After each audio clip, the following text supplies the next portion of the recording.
Right. ఇక పోలీసుల arrest నుంచి తనకు రక్షణ ఇవ్వాలని కోరుతూ మాచర్ల మాజీ ఎమ్మెల్యే పిన్నెల్లి రామకృష్ణారెడ్డి దాఖలు చేసిన బెయిల్ పిటిషన్లను హైకోర్టు కొట్టివేసింది. ఆయన వేసిన 4 ముందస్తు బెయిల్ పిటిషన్లను తోసిపుచ్చింది కోర్టు. ఇక పోలీసుల తరపున స్పెషల్ కౌన్సిల్గా న్యాయవాది ఎన్ అశ్విని కుమార్ వాదించారు. ఫిర్యాదుదారు నంబూరి శేషగిరిరావు తరపున న్యాయవాది పోసాని వెంకటేశ్వర్లు వాదనలు వినిపించారు.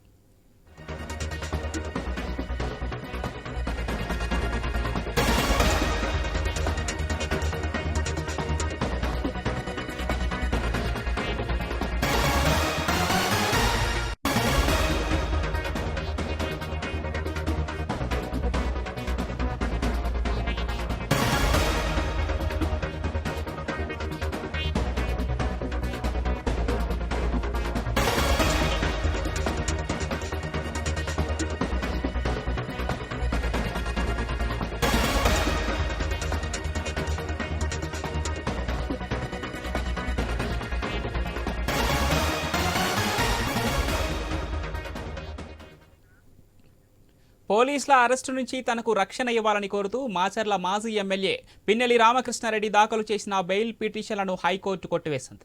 ఆయన వేసిన 4 ముందస్తు బెయిల్ పిటిషన్లను తోసిపుచ్చింది కోర్టు. ఇక పోలీసుల తరపున స్పెషల్ కౌన్సిల్గా న్యాయవాది ఎన్ అశ్విని కుమార్ వాదించారు.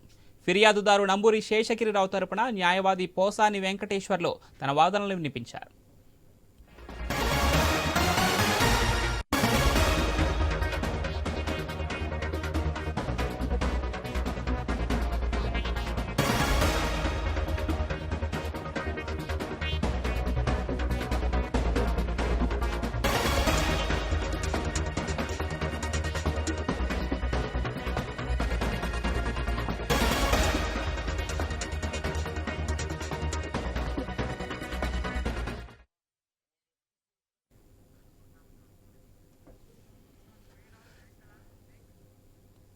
పోలీసుల అరెస్టు నుంచి తనకు రక్షణ ఇవ్వాలని కోరుతూ మాచర్ల మాజీ ఎమ్మెల్యే పిన్నెల్లి రామకృష్ణారెడ్డి దాఖలు చేసిన బెయిల్ పిటిషన్లను హైకోర్టు కొట్టివేసింది.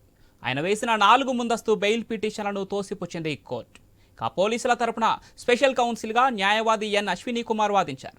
ఫిర్యాదుదారు నంబూరి శేషగిరిరావు తరపున న్యాయవాది పోసాని వెంకటేశ్వర్లు వాదనలు వినిపించారు. ఇక మాజీ ఎమ్మెల్యే పిన్నెల్లి రామకృష్ణారెడ్డి బెయిల్ పిటిషన్ల రద్దుకు సంబంధించి మరింత సమాచారం మా గుంటూరు కరస్పాండెంట్ సాంబశివరావు ఫోన్లైన్ అందిస్తారు. ఎస్ సాంబశివరావు.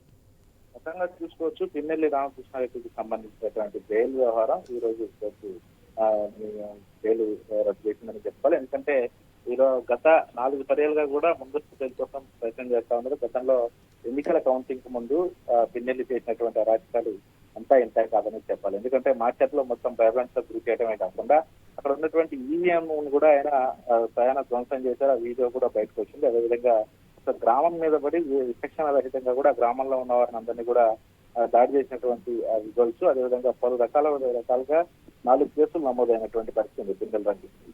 అయితే ఈ నేపథ్యంలో ఆయన 2 రోజుల పాటు కనిపించకుండా తిరిగారు. ఆ తర్వాత నేరుగా కోర్టులో ప్రత్యక్షమైనటువంటి పరిస్థితి. కోర్టులో బెయిల్ పిటిషన్ వేసి అతను ఒక ఎన్నికల కౌంటింగ్ వరకు కూడా అతను అరెస్ట్ చేయకూడదని పోలీసులకు చెప్పడం జరిగింది. అదేవిధంగా 2 సార్లు కూడా కోర్టు అదే తరహాలో జరిగింది. అయితే ఈసారి అతనికి చుక్కెదురైంది. కోర్టు బెయిల్ పిటిషన్ ని కొట్టివేయడం జరిగింది. ఆయన వేసినటువంటి ముందస్తు బెయిల్ పిటిషన్ ని కొట్టివేశారు. అయితే ఇక అరెస్ట్ అతనికి ఖచ్చితంగా అరెస్ట్ చేస్తారని చెప్పేసి ఇప్పటికే భావిస్తున్నటువంటి నేపథ్యంలో మరి పిన్నెల్లి నిన్నటి వరకు కూడా అక్కడ ఉన్నటువంటి నరసరావుపేటలో ఉండటం, ఎస్పీకి అక్కడ సిగ్నేచర్ చేయటం రావటం జరుగుతూ ఉంది. ఎస్పీ అక్కడ నరసరావుపేటలో అనిల్ కుమార్ యాదవ్ ఏదైతే ఎంపీగా పోటీ చేసినటువంటి వైసీపీకి అనిల్ కుమార్ యాదవ్ చూసినటువంటి ఇంట్లో ఉంటా ఉన్నారు.